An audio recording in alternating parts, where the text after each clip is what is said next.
Hey everybody, this is a follow-up to the first lesson on M&Ms. This is M&Ms part 2.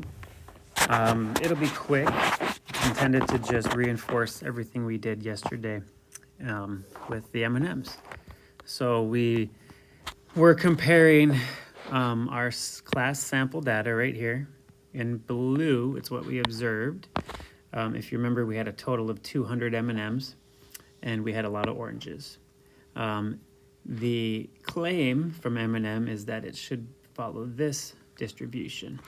We use these percentages to find the expected counts of 26, brown, and so on. So we did all this yesterday.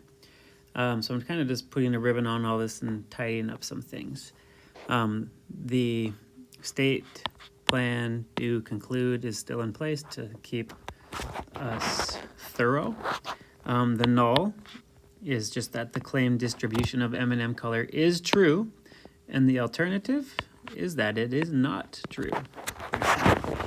The name of the test, this is not pronounced chi or chai, it's chi-square for a goodness of fit, and we'll abbreviate that GOF.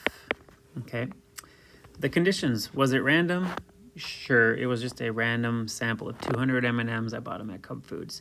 Now here it's different.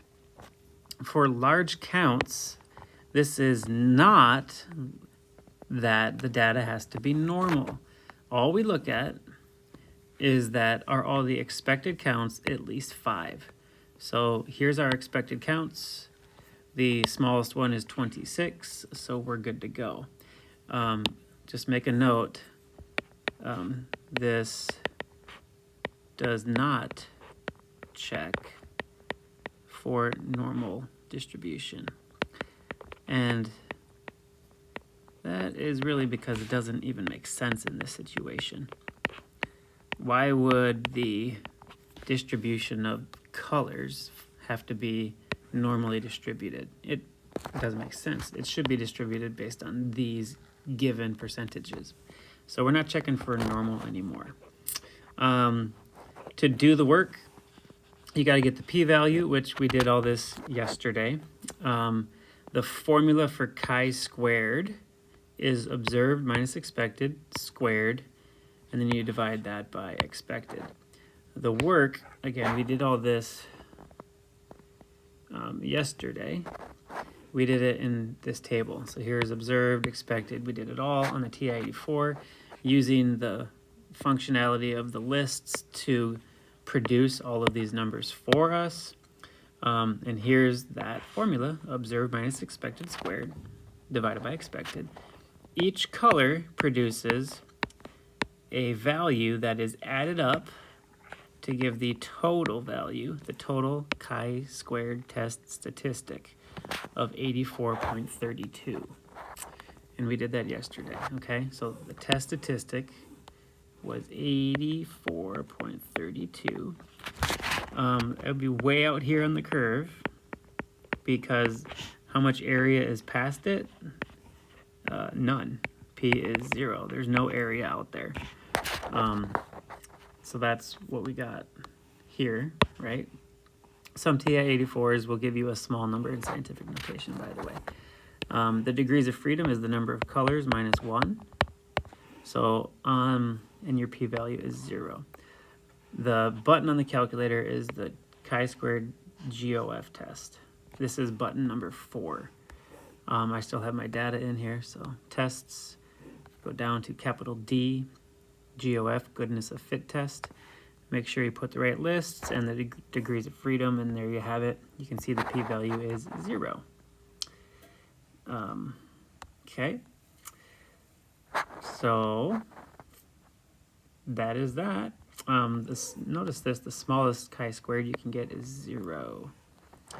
So then you make your conclusion. Because the p-value is so low, it's less than alpha, we will indeed reject the null.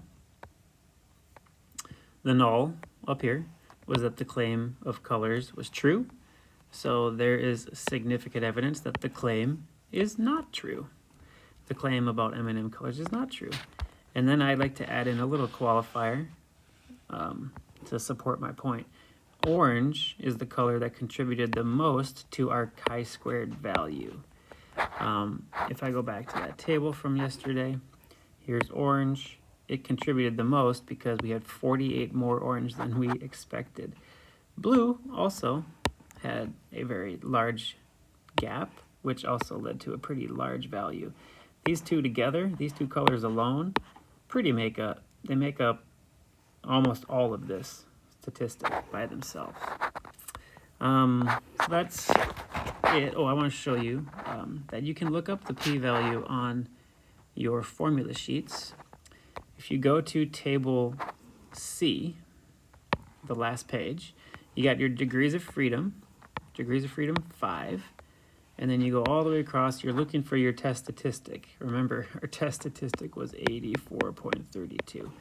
So it's way off the edge here because this stops at 22.